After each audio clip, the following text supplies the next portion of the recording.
The COVID-19 vaccine was rolled out in the UK earlier this week, and we received some news about how it's going to look in Ontario with the use of the limited supply. Joining us now, the Acting Medical Officer of Health, we have Dr. Mustafa Hirji here on The Source. Dr. Hirji, welcome. Thank you for having me again. So let's talk first of all about how it's going to roll out here in Ontario. That's probably the most important thing to talk about today. We did get news of the limited supply and who's going to receive it first. Yeah, so the National Advisory Committee of Immunizations has put out some guidelines on limited supply. We're looking at elderly people, particularly long-term care home residents, as being a top priority because that's unfortunately the group that's had the most severe outcomes from this pandemic. And then moving down to healthcare workers and then other priority groups such as Aboriginal populations. It sounds like the Pfizer vaccine can't be moved very much, and so it likely is going to have to be people have to go to the vaccine rather than the other way around, where where the vaccine is taken to people, and that probably means we have to start with healthcare workers rather than the long-term care home residents. So how will that work for the long-term care residences? That's going to be a little bit of a logistical problem. Yes, absolutely. And I think it means, unfortunately, that it's going to delay the opportunity for us to be able to vaccinate them until Pfizer is able to sort out more details around the stability of this vaccine and its ability to be moved, or we get another vaccine that has the ability to be taken to them. What it does mean, I hope, though, is that we're going to be able to vaccinate all of these staff who work in long-term care homes and retirement homes, hopefully as well, and create kind of a ring of protection around them to limit the potential of infection getting to them. Canada has secured an agreement with Pfizer. Do we have any idea when, a timeline here for Niagara receiving a portion of this vaccine?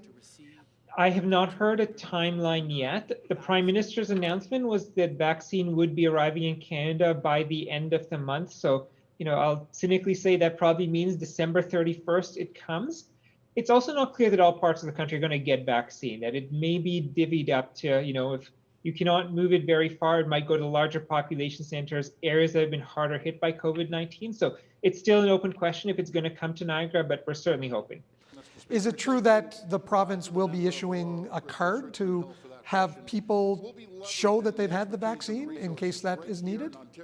Yeah, I've only seen what the province has put out in a press release, and it sounds like there'd be some kind of documentation or record put out, so you'd have proof of your vaccination if, say, you need to travel, or for your employer, you need to show proof of that vaccine, you have it, as well, so that if you're coming back for a vaccine, people know which one did you get, so we give you a second dose of that same one, as opposed to a totally different vaccine. Numbers here in Niagara, as well as across the province, have continued to increase, and we're now seeing some COVID cases hospitalized here in Niagara, including a couple of people on ventilators. Yeah, absolutely. The last couple of weeks, we've started to see more people being hospitalized here in Niagara. And, unfortunately, that's what happens. It tends to lag a few weeks after your cases go up that you start to see the people hospitalized. But unfortunately, we are starting to see that. And our numbers definitely do look like they've gone up over the last week or so.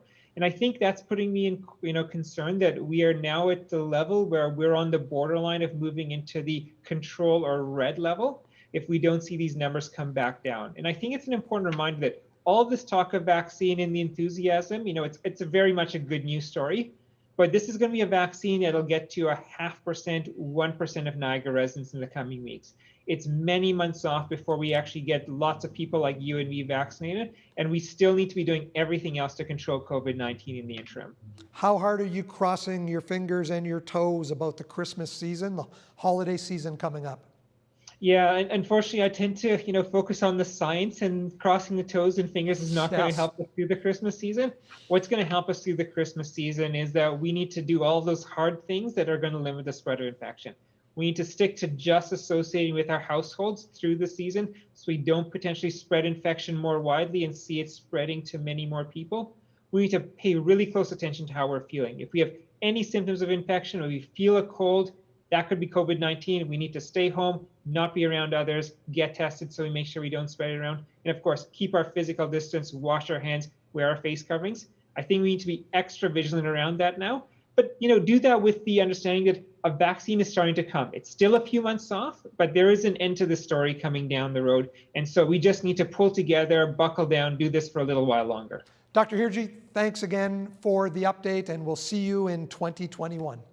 You're very welcome. Look forward to talking to you then.